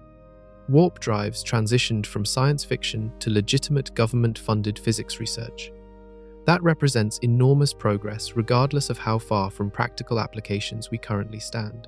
But government labs are not the only ones chasing this dream anymore. Elon Musk rarely discusses warp drives publicly, but SpaceX's long-term plans for Mars colonization and beyond suggest someone there is thinking about faster propulsion. The company's Starship program aims to establish self-sustaining Mars cities, but Mars is just a stepping stone in Musk's vision. He has repeatedly stated that making humanity a multiplanetary species requires reaching other star systems, eventually. SpaceX employs some of the world's best propulsion engineers and theoretical physicists. Their facilities in Hawthorne, Boca Chica, and Cape Canaveral house advanced laboratories capable of cutting-edge research. The company's culture encourages moonshot thinking and rapid prototyping. If any private organization would seriously pursue warp drive research, SpaceX tops the list. Specific details remain scarce. SpaceX treats proprietary research like classified information, revealing only what benefits them strategically, but job postings occasionally hint at exotic propulsion studies. Engineers with backgrounds in plasma physics, quantum field theory, and general relativity get hired for unspecified advanced projects. Equipment purchases include specialized sensors and high-energy systems with no obvious connection to conventional rocket development. Rumors circulate about secret test facilities in remote locations where unusual experiments occur away from public scrutiny. Some former employees describe research tracks exploring physics beyond chemical rockets, though non-disclosure agreements prevent specifics. One anonymous source mentioned studying space-time manipulation techniques, but verification proved impossible. Musk's other companies might contribute. Boring Company expertise in underground construction could build shielded facilities for dangerous high-energy experiments. Tesla's battery and power management technology might enable the precise energy control needed for warp field generation. Neuralink's work on brain-computer interfaces could help manage the complex calculations required for real-time warp field manipulation. The financial resources available to Musk personally and through his companies dwarf most government research budgets. SpaceX generates billions from Starlink satellite launches and NASA contracts. That revenue could easily fund speculative physics research if Musk decided the potential payoff justified the investment. He has repeatedly demonstrated willingness to bet on long-shot technologies that others dismiss as impossible. Blue Origin, Jeff Bezos' space company, presumably conducts similar research. Bezos shares Musk's long-term vision of expanded human presence in space. Blue Origin employs talented engineers and physicists with access to substantial resources. Their New Glenn rocket and lunar lander programs generate revenue, while more speculative work proceeds quietly in the background. Other aerospace companies like Lockheed Martin, Boeing, and Northrop Grumman maintain advanced concepts, divisions that explore exotic propulsion. These operate with less publicity than SpaceX, but likely pursue similar research directions. Defense contracting relationships give them access to classified research and government funding for speculative projects. Silicon Valley billionaires fascinated by space might fund independent research groups. Yuri Milner's Breakthrough Initiatives already sponsors projects searching for alien life and developing interstellar probes. Breakthrough Starshot aims to send tiny, laser-propelled craft to Alpha Centauri at 20% light speed. These initiatives demonstrate willingness to fund revolutionary propulsion concepts. Private research avoids some government bureaucracy and classification restrictions, enabling faster iteration and more risk-taking. But it also lacks the institutional knowledge, facilities, and collaborative networks that government laboratories provide. The ideal situation might involve partnership between public and private sectors, but intellectual property concerns and security classifications complicate such arrangements. What remains clear is that multiple well-funded organizations beyond NASA are pursuing faster-than-light propulsion research. The race is on, though conducted mostly in secrecy. Whoever achieves the first breakthrough will either become incomprehensibly wealthy and powerful, or spark a new era of space exploration that transforms humanity. Possibly both. The real question is which of the three leading warp drive approaches will succeed first. Three distinct warp drive concepts have emerged as the most promising candidates for actual development. Each takes a different approach to the same fundamental problem. How do you warp space-time in ways that enable faster-than-light travel without requiring impossible materials or infinite energy? The Alcubierre drive remains the most famous. It creates a bubble where space contracts ahead and expands behind, generating a wave that carries the ship forward. Recent optimizations by Harold White and others have reduced energy requirements dramatically. The challenge lies in generating sustained exotic matter or negative energy density effects at scales large enough to encompass a spacecraft. Current research focuses on whether cascading Casimir effects could be amplified through resonance phenomena. If you could create standing waves of negative energy density that reinforce each other, the total effect might reach useful scales, even though individual Casimir forces remain tiny. Think of it like how opera singers can shatter wine glasses through acoustic resonance, amplifying small vibrations into destructive forces. The Notario drive offers improved stability through smoother spacetime distortions. Instead of sharp boundaries requiring intense energy concentrations, it distributes warping across larger volumes. This might be achievable using carefully shaped electromagnetic fields or plasma configurations that create the right energy density gradients without requiring exotic matter at all. Researchers at several universities are exploring whether toroidal plasma containment systems, like miniature fusion reactors, could generate Notario-style warp fields as a side effect. The plasma itself would provide the energy density variations needed to curve spacetime, though controlling it precisely enough remains extremely difficult. A third approach, less publicized but potentially revolutionary, involves exploiting dark energy directly. Dark energy constitutes 70% of the universe's total energy density and exhibits negative pressure properties, similar to what warp drives require. If we could locally concentrate or manipulate dark energy, we might generate warp effects without needing exotic matter or Casimir amplification. The catch? We barely understand what dark energy is, let alone how to manipulate it. Current physics cannot explain dark energy's origin or predict its behavior beyond observing its effects on cosmic expansion. Learning to control it would require breakthrough discoveries in fundamental physics. But the potential payoff is enormous. An infinite energy source with exotic properties already permeating all of space could provide the fuel warp drives need. Some researchers propose hybrid approaches combining elements from all three concepts. Use Alcubierre-style oscillating bubble geometry for energy efficiency, Natario-style smooth boundaries for stability, and dark energy manipulation for fuel. The optimal solution might require blending insights from multiple models rather than rigidly following any single approach. Computer simulations test these concepts constantly, exploring parameter spaces to find combinations that might work. Supercomputers run millions of iterations, trying different bubble shapes, energy distributions, and field configurations.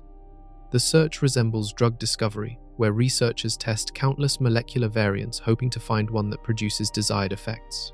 Laboratory experiments lag behind simulations because building equipment to test warp field generation remains extraordinarily difficult. Measuring nanoscale space-time distortions requires instruments at the edge of current technological capabilities. Scaling up to even millimeter-scale effects would need entirely new apparatus that does not exist yet. Progress happens incrementally. Each laboratory success, even tiny ones, validates pieces of the theory and suggests paths forward.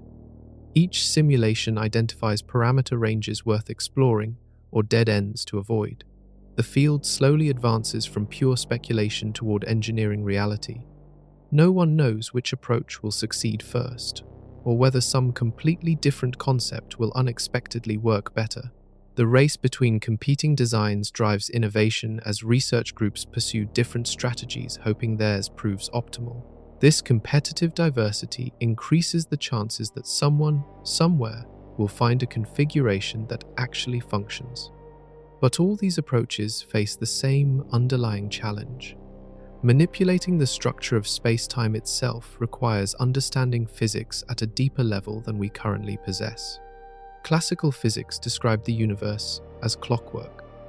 Particles had definite positions and velocities. Forces acted predictably according to clear mathematical laws. Everything was, in principle, calculable and deterministic. If you knew the initial conditions perfectly, you could predict the future with complete accuracy. This worldview dominated science for centuries. Quantum mechanics shattered that comfortable certainty. At microscopic scales, particles exist in fuzzy probability clouds rather than precise locations. They behave like waves and particles simultaneously. Measuring one property makes other properties fundamentally uncertain. The universe operates on probability and randomness rather than clockwork precision. Even stranger, quantum mechanics revealed that empty space is not empty.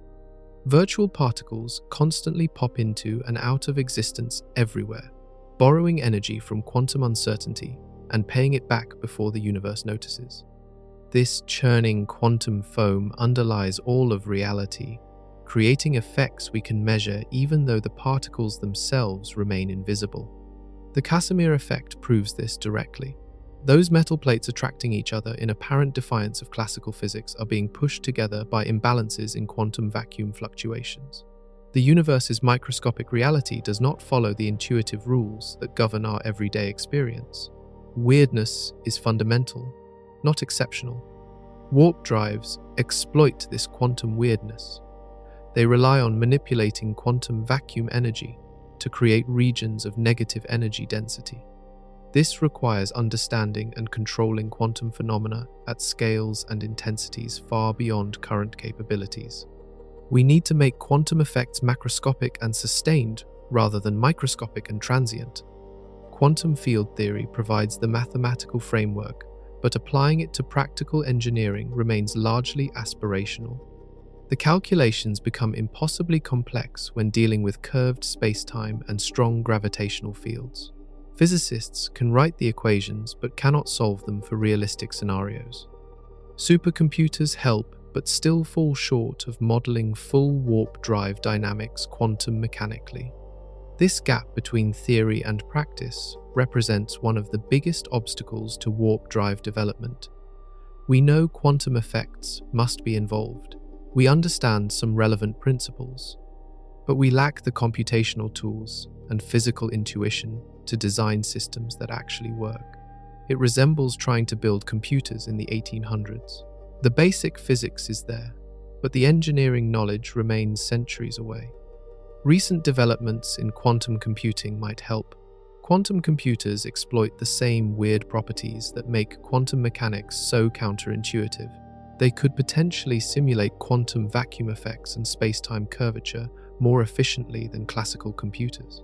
If quantum computers can model warp field dynamics accurately, they might identify configurations that classical analysis misses. Quantum entanglement adds another intriguing possibility.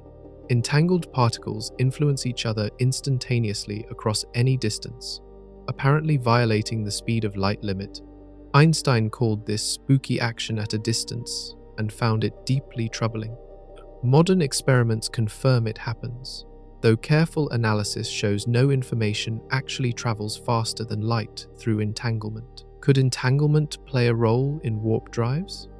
Some speculative theories suggest entangled quantum states spanning the warp bubble boundary might enable information transfer between inside and outside despite the space-time distortion.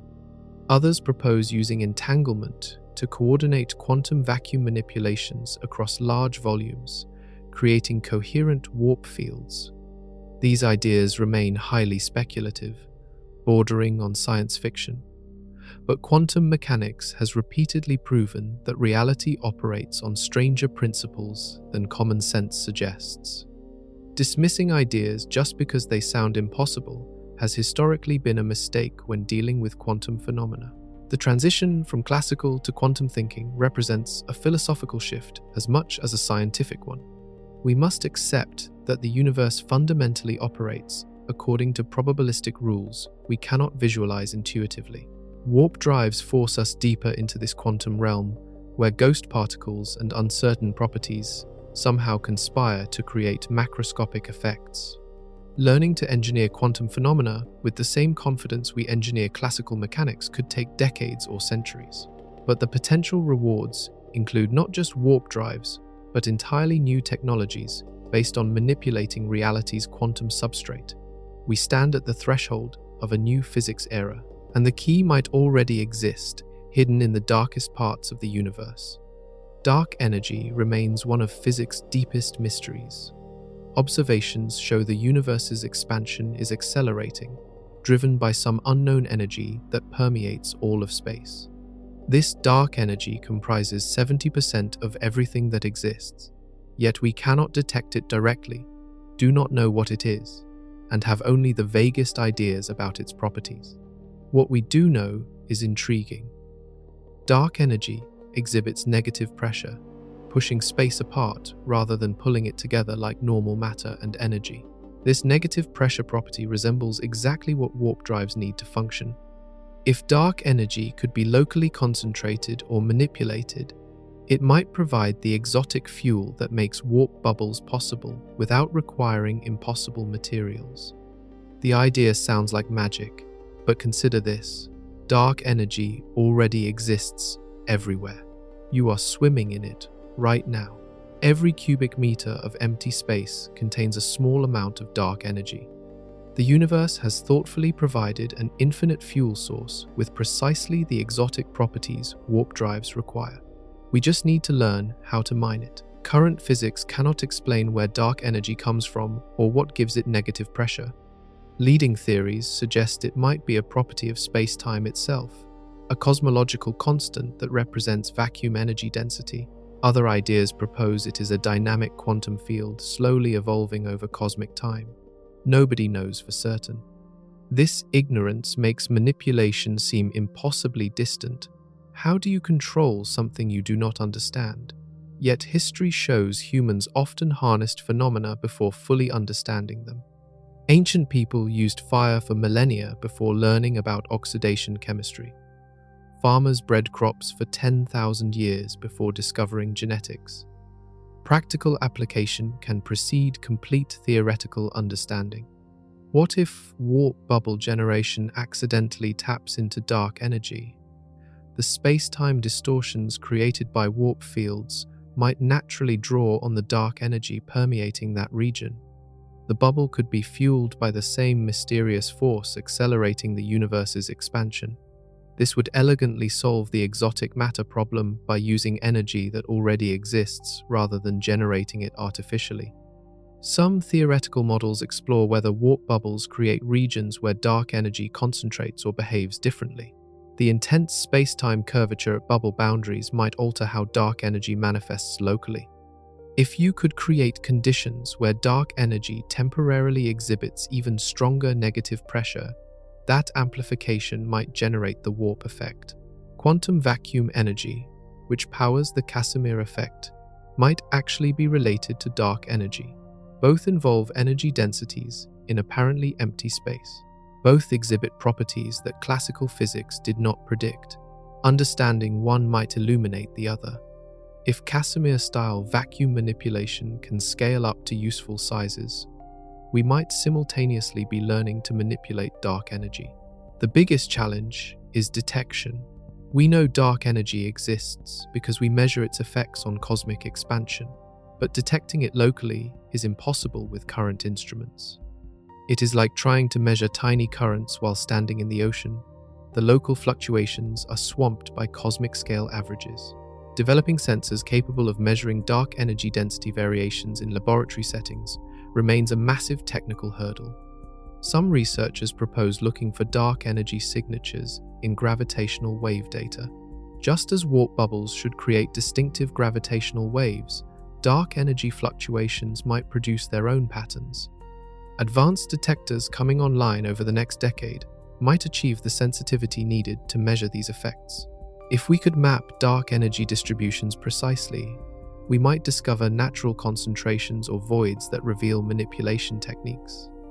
Perhaps regions near black holes or neutron stars exhibit unusual dark energy behavior worth studying.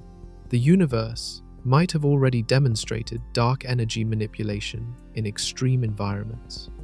This research direction remains highly speculative, but the potential payoff justifies investigation. Dark energy represents an enormous untapped resource if we could learn to access it. For warp drives specifically, it could transform an impossible engineering challenge into a merely extremely difficult one. The universe might have provided the fuel we need. We just have to figure out how to fill the tank. Einstein taught us to think of space-time as a smooth, continuous fabric stretching across the cosmos. Massive objects create dents in this fabric. Accelerating masses create ripples that propagate as gravitational waves. It is an elegant picture that has guided physics for over a century. But what if space-time is not actually smooth? What if it has seams, boundaries, or discontinuities where the rules change? Quantum mechanics suggests space-time might be grainy at the smallest scales. The Planck length, about 10 to the minus 35 meters, represents the smallest meaningful distance in physics. Below that scale, quantum fluctuations make the very concept of smooth space-time break down. Space-time might be pixelated like a computer screen, appearing smooth only when viewed from far away.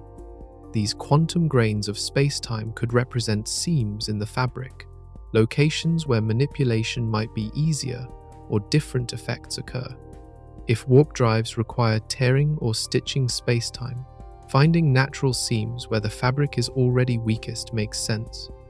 It resembles how tailors cut fabric along the weave rather than fighting against it. Black holes create the most dramatic space-time boundaries we know about. The event horizon marks a sharp transition where physics fundamentally changes. Inside, space and time swap roles. Escape becomes impossible. Time flows toward the singularity rather than toward the future. These boundaries might teach us about creating artificial space-time edges for warp bubbles. Hawking radiation emerges from quantum effects at the event horizon, where virtual particle pairs get split by intense gravity. One particle falls in while the other escapes, creating apparent radiation from the black hole. This demonstrates that extreme space-time curvature enables unusual quantum phenomena. Warp bubble boundaries might exploit similar effects. Wormholes, if they exist, represent ultimate space-time seams. They connect distant regions through a shortcut, a tunnel through the fabric itself. Theoretical models suggest wormholes require exotic matter to hold them open, the same stuff needed for warp drives. Perhaps warp bubbles are essentially mobile, self-contained mini wormholes carrying a pocket of normal space-time through the larger universe. String theory proposes that space-time has additional dimensions beyond the familiar 3+ time. These extra dimensions are curled up so tightly we cannot detect them directly. But at high energies or extreme curvatures, they might become accessible. Warp drives, operating at space-time boundaries, might tap into these hidden dimensions. Some physicists explore whether space-time has an underlying microstructure, like how water molecules create liquid properties. If space-time emerges from something more fundamental, understanding that substrate might reveal manipulation techniques. Loop quantum gravity and other approaches propose that space-time itself is woven from discrete quantum loops or networks. This perspective makes warp drives seem more plausible. If space-time has component parts, you might be able to take it apart and reassemble it differently. The fabric is not a single piece, but a weaving that can be unraveled and rewoven in patterns that create warp effects. This requires technology to manipulate space-time's fundamental building blocks, whatever those turn out to be. Cosmic strings, hypothetical defects in space-time left over from the early universe, would represent natural seams on cosmic scales. These one-dimensional objects with enormous mass density could stretch across galaxies. If they exist, and if we could find them, they might demonstrate how space-time defects behave and whether they could be artificially created. All of this remains highly theoretical. We do not know if space-time has seams, grains, or underlying structure. The smooth fabric picture might be completely accurate. But exploring alternatives opens new possibilities for warp drive physics. If space-time is more complex than Einstein imagined, it might also be more manipulable. The key is finding where reality's fabric is already weak or structured differently. Those locations might be natural laboratories for testing space-time manipulation, or sites where warp field generation becomes easier. The universe might have provided hints about how to reshape it if we look in the right places, which brings us to the most important question: how close are we really? Every breakthrough brings new timelines and predictions. Optimists claim working warp drive prototypes could appear within 10 to 15 years if research continues at current pace. Pessimists argue we are centuries away from practical applications. The truth likely falls somewhere between, but narrowing that gap requires understanding what specific problems remain unsolved. Energy generation represents the most immediate challenge. Even with optimized geometries and reduced requirements, warp drives need enormous power output controlled with extreme precision. Current fusion research progresses steadily, but has not achieved sustained net energy gain yet.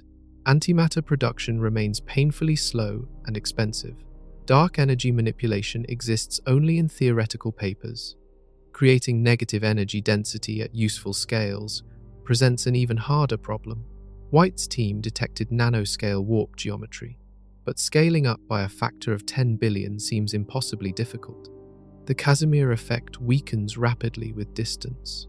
Amplification techniques remain purely speculative. Without breakthrough discoveries in quantum vacuum manipulation, this obstacle alone could delay practical warp drives for decades. Materials science faces extreme demands too.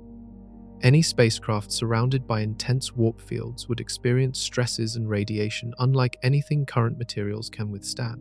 The ship's structure must remain stable, while space-time warps violently just meters away. Designing materials that survive these conditions will require extensive testing that cannot begin until we can generate warp fields to test them against. Navigation and control systems need complete reinvention. How do you steer when you cannot see your destination? How do you avoid collisions while traveling faster than light? What happens if something goes wrong inside a warp bubble moving at 10 times light speed? These engineering challenges demand solutions before any crewed mission becomes remotely safe. Theoretical physics still has gaps that make predictions uncertain. We cannot fully simulate warp drive dynamics using current equations. Quantum effects at bubble boundaries remain poorly understood.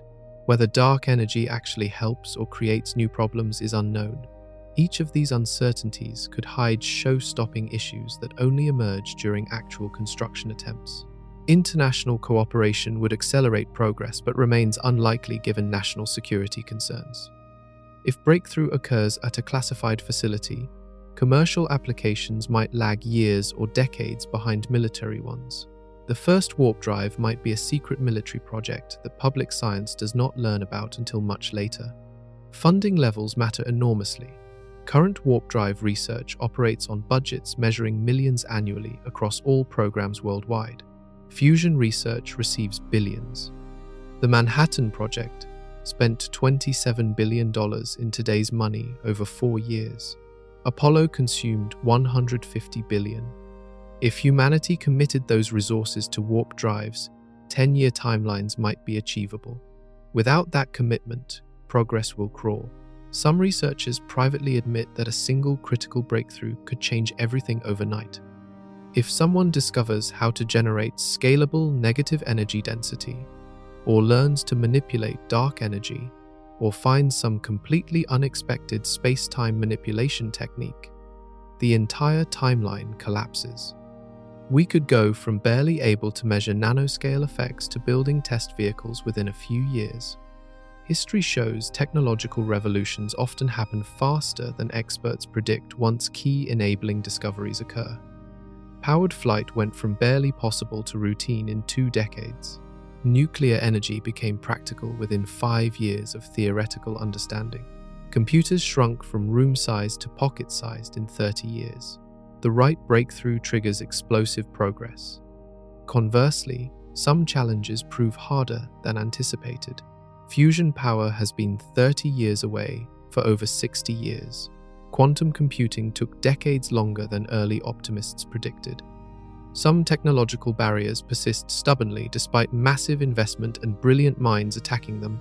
Which category does warp drive fall into? That depends on whether the universe actually permits the technologies we need. If reality allows negative energy generation at scale, efficient dark energy manipulation, and stable warp field maintenance, then it becomes an engineering race. If the universe has protections preventing these effects at useful scales, we might bang our heads against physics limits forever. The only way to find out is to keep pushing forward, fund the research, build better instruments, run more experiments, test wilder theories. Someone, somewhere, needs to find the key that unlocks the next level of physics. When that happens, the countdown truly begins. Faster than light travel represents more than just technical achievement. It fundamentally transforms what humanity can become. Every great migration in our history, from Africa to every continent, across oceans to new worlds, expanded our potential and forced us to adapt and innovate. The stars represent our next frontier, but only if we can reach them. With warp drives, the galaxy opens up. Hundreds of potentially habitable planets within 50 light-years become accessible destinations. We could establish colonies on worlds better suited to life than Mars ever will be. Humanity would spread across multiple star systems, ensuring our survival even if disaster strikes Earth. We evolve from a single-planet species facing existential risk to a multi-world civilization with redundancy and resilience. The economic implications stagger the imagination. Asteroid mining becomes trivial when you can warp to the asteroid belt and back in hours. Rare elements abundant in other solar systems could be harvested and returned. Energy resources available from stars or gas giants far exceed anything Earth provides. A spacefaring civilization with warp capability would command resources that make current global economy look minuscule. Scientific discovery would accelerate dramatically. Direct study of alien ecosystems, close observation of stellar phenomena, hands-on investigation of black holes and neutron stars all become possible. Questions about life's origins, planetary formation, and cosmic evolution could be answered through direct observation rather than distant speculation. Every new world visited would rewrite textbooks and challenge assumptions. Contact with alien civilizations becomes likely if they exist within our reach. Instead of waiting centuries for radio signals to cross space, we could physically visit nearby systems and search for life directly. We might find ruins of extinct civilizations, encounter primitive life, or make contact with intelligence equal or superior to ours. The implications for philosophy, religion, and human identity would be profound. Cultural transformation seems inevitable. A humanity spread across the stars would diversify in ways we can barely imagine. Isolated colonies would develop unique customs, languages, and societies adapted to their worlds. We might fragment into distinct branches of human civilization, or maintain unity through rapid warp-speed communication and travel. Either path leads to futures radically different from our current reality. The risks cannot be ignored. Warp drive might enable terrifying weapons systems. Nations or groups with this technology would dominate those without. Space warfare could erupt on scales that make Earth's conflicts look trivial. We need frameworks for preventing militarization before the technology matures, though history suggests such efforts usually fail. Environmental consequences remain unknown. Does repeated warp travel damage space-time? Could we accidentally destabilize regions of space through overuse? Might warp bubbles leave behind pollution or side effects that accumulate dangerously? We need to study these questions before deploying the technology widely. Ethical debates will intensify.